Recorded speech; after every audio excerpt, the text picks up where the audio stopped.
There's a difference between first being aware of it and knowing what it was, and first noticing it. It's been there all my life. So that, you know, when I was younger, around music and stuff, I'd be quite animated. I was aware of it, the things being bright. It just seemed to be a general brightness. My memories come from not being aware of it though, just thinking that's how things were. Yeah. I only became aware of it when I knew what it was when I was about 30, and it'd been a sort of a TV programme and they were talking about it, and it was the answer to Synesthesia, was the answer to one of the questions. And when I described it and I looked into it, and I thought, well, that's how I've lived my entire life. You know, just general throngs have a kind of background palette of one thing would be something that maybe Ben's New Year party.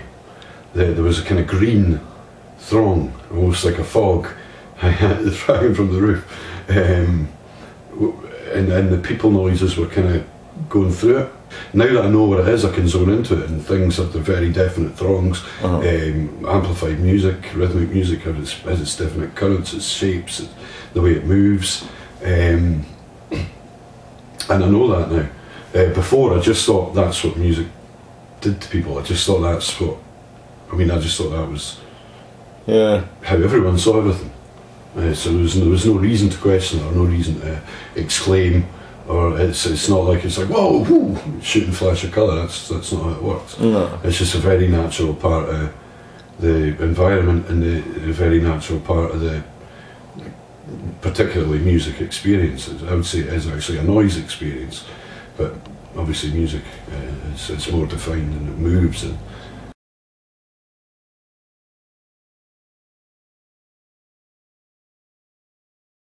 I don't know. I'm very rarely in absolute silence. I don't like silence. I don't know if that's something to do with it. I've been in quiet places, but they're never really silent. Maybe there's an experiment in itself. Absolute silence. Because I always put something on for background noise. I don't care for it being quiet. I don't know whether that's maybe there is something missing, and just subconsciously, the brain says, oh, "Don't like that. We'll have it back, please." I don't know. That's maybe something else to think about.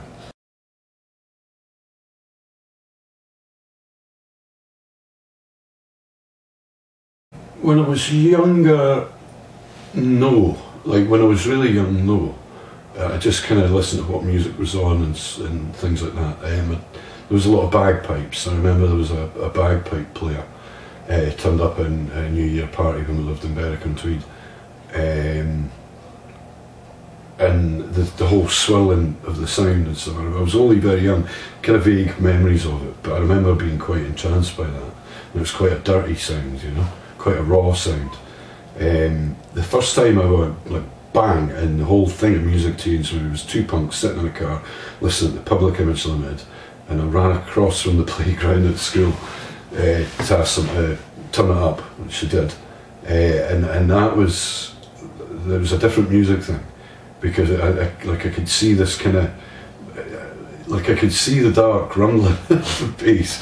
That sounds so, but it was like I got a whole sense that it wasn't just what I was hearing, that everything was moving to that, and it tuned into that kind of music, and it ended up going more down a noisy, more abrasive path, because it was.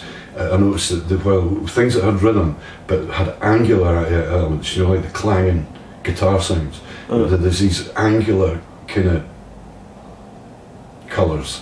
Things coming in at angular and clash. There's always more interesting than just something like floating around.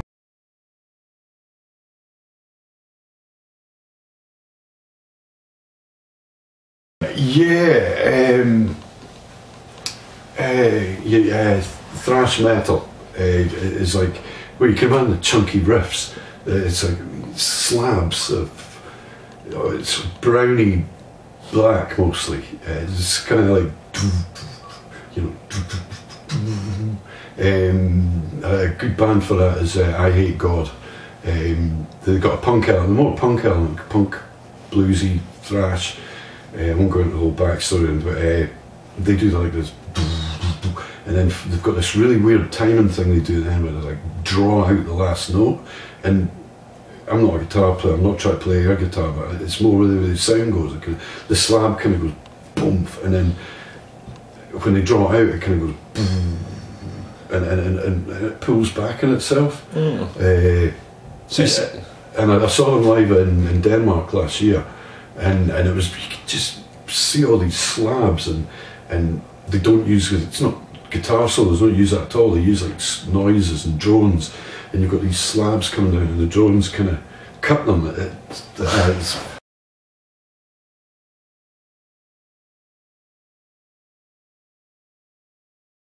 I think I'll go back to what I was saying earlier. If there's more an attachment, if I'm more enjoying it, it more accentuates it, right, if I'm into it.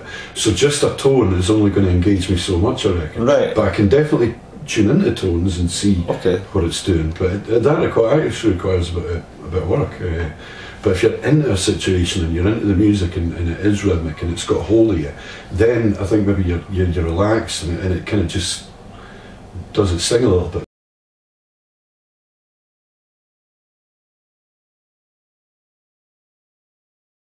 Yeah, but whether they would be consistent or not, is another thing entirely. I mean, sure, any kind of thing, but it would probably need to be like, you know, not just going doing, but they sort of like 1, 2, 3, 4, 5, right, and it just comes off it a little, it kind of grows in signal, if you like.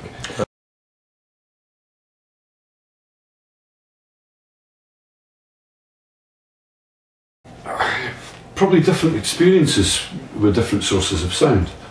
If you're in the house and you've got the stereo up and you're doing your housework and everything, it's just be a gentle kind of, you know, it's gentle.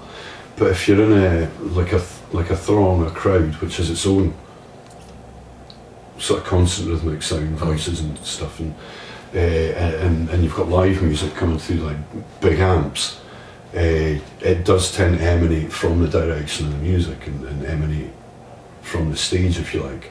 Don't want to get all jacked black and say, you know, thunder and lightning coming from the amps or anything like that. It's not like that at all. But there is the general concentration of the colour and its offshoots are centred around where the noise is coming from.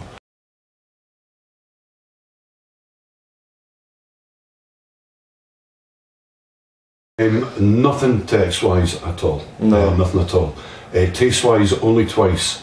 Curiously, Mozart tasted like chocolate. Which particular Mozart piece? I don't know. It was just sitting in a house. Every time we played this particular part of the track, it got this like quite dark chocolatey taste. Not that initial sweetness, like the you know when it's melted in your mouth, and that almost coffee taste, like at the back of your mouth. And curiously, the bartender and the thief, by stereophonics, breaks my heart. It tasted like it tasted like the smell of freshly ground orange peels. Not quite like biting into an orange, just that kind of when you smell really strong orange. Again, that slight taste you get from the smell. Which breaks my heart because I've tried other music I like and I've tasted nothing, not a thing. And then like the stereophonics come around and invoke something else. It just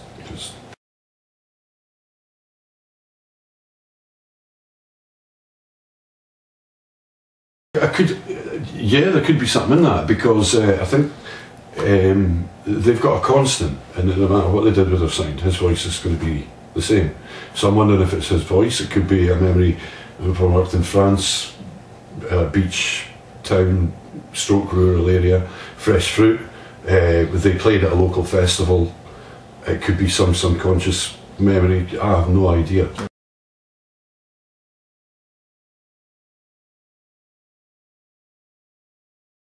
That's open to conjecture because I just happened to like what was coming out of the car.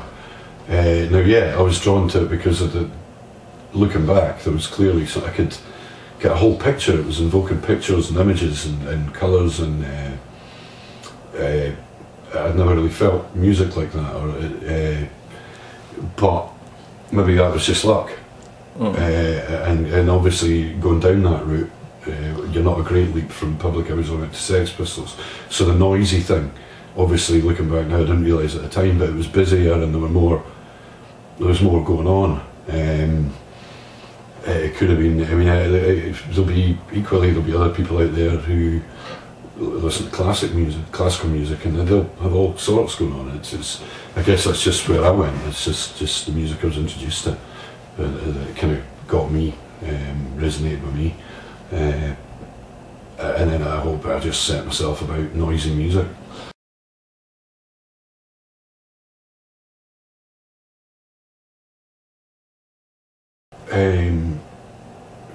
I'm loath to say it's because when you hear old vinyl heads going on about how the sound's warmer, the colours are slightly warmer. You know, you get kind of more a golden, more orangey hue from listening to an old record. I won't listen to a Beatles record, I won't lie. I'm sure they're great for it. I've heard they are magic, not for me. But say if I was to play Iggy and the Stooges, Raw Power, now if I was to play that on vinyl, it would have the same kind of, you know, angular kind of, and you know, there's that kind of, you know, that 60s kind of beat going on, but with the angular guitars, the vocals being at odds with it, with some of the harmonies.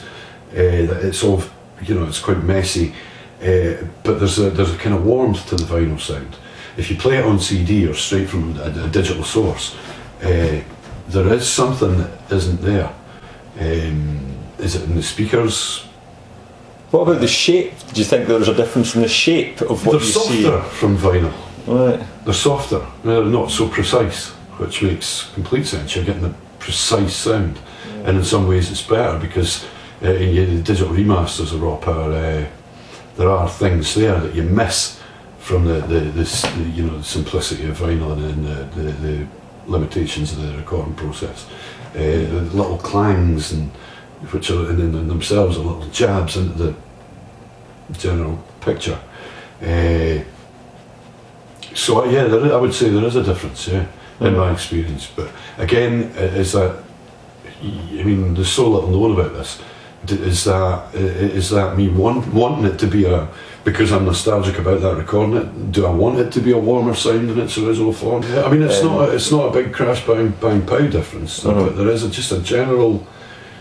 If you imagine like a background palette, just not the actual music itself. I mean, it was recorded the way it was recorded. The notes were struck the way they were struck. There's just a general, a warmer. I keep calling it a throng because I want people to get the idea of this kind of just gently vibrating, gently undulating colour. Your sight's not blocked out, and just it's very flimsy. It's like an echo.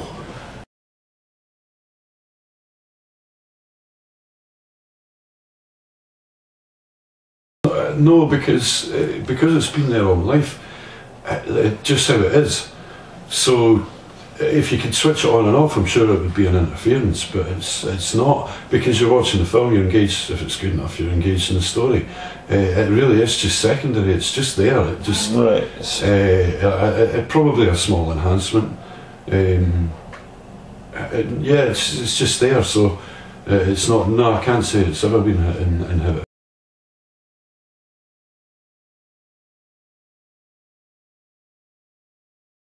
Yeah, I think that definitely the more you're relaxed, the more you're maybe in a frame of mind to drift off of music and you know, let it drift in and you know, be a part of it. I think well, recently I've had a lot of stress, a lot of dark feelings, I think, and that's, again, you're probably more attracted to darker music, but I've noticed that there isn't quite it does dampen a little. I think when you're more emotionally happy and open to kind of being able to drift off and sort of let yourself go into things, I think there's an element of that, yeah.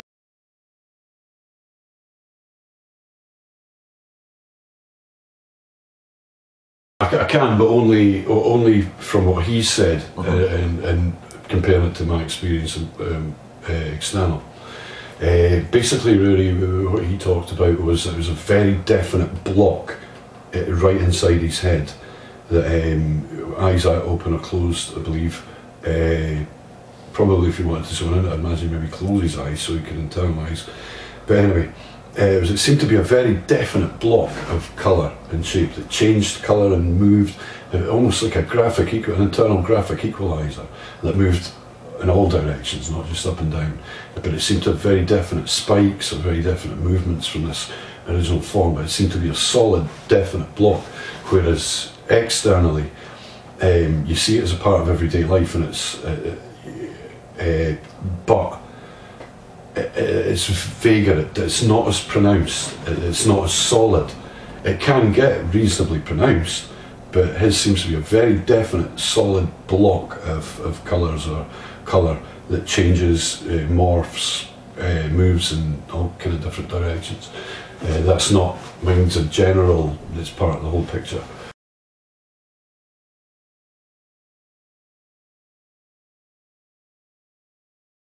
Yeah, much like you know, in fact you could do it right now. If you looked out the window and looked at the trees, because it's quite bright, and you close your eyes, you know you still got the outline, and the kind of bright bits are making the shadow, the silhouette, if you like. You still get that residue. That's what it's like with your eyes closed. You lose the immediacy of what you see, but then you've still got the colours are still there. Right, yeah. So, for example, when you said... But not, it doesn't, sorry, just while I remember, it's not like what Rory experiences. It doesn't become any more solid, and it doesn't become any more internal, if that makes any sense. Yeah. You're seeing them inside your eyelids, if you like, but it's still external. Right.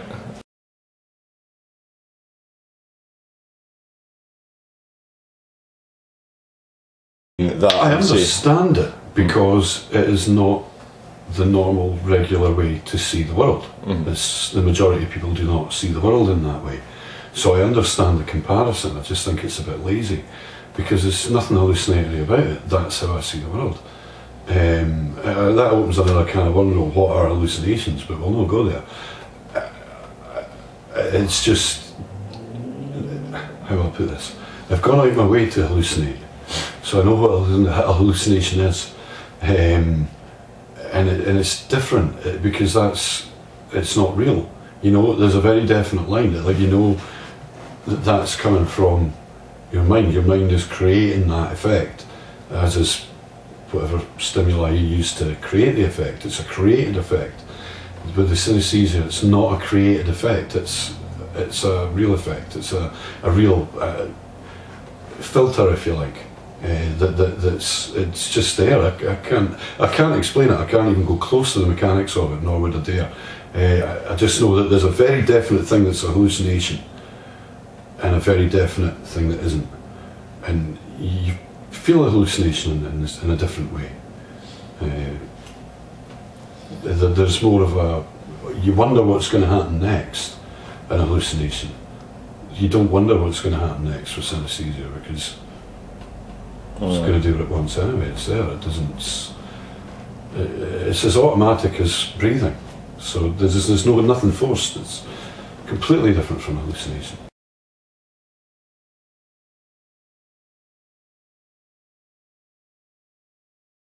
No, it's got weaker. It definitely has got more mellow. Whether that's me just bits of the brain taking it for granted now, and it maybe integrates into your mind as you get older, and that's just a little theory I came up with. Myself, I haven't really read anything about it. Again, it's kind of hard to put.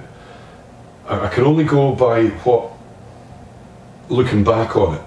These aren't actual memories as such, because I wasn't aware of what it was at the time. So yeah, I do remember it being more pronounced, and I remember talking to more people about music and shapes of terms and colours. That happens less now. Why, I don't know, whether your mind just gets used to it. Now, you know, definite. I get very definite. I mean, it's always there, but it is less pronounced. Maybe less dramatic, if you like, as I get older.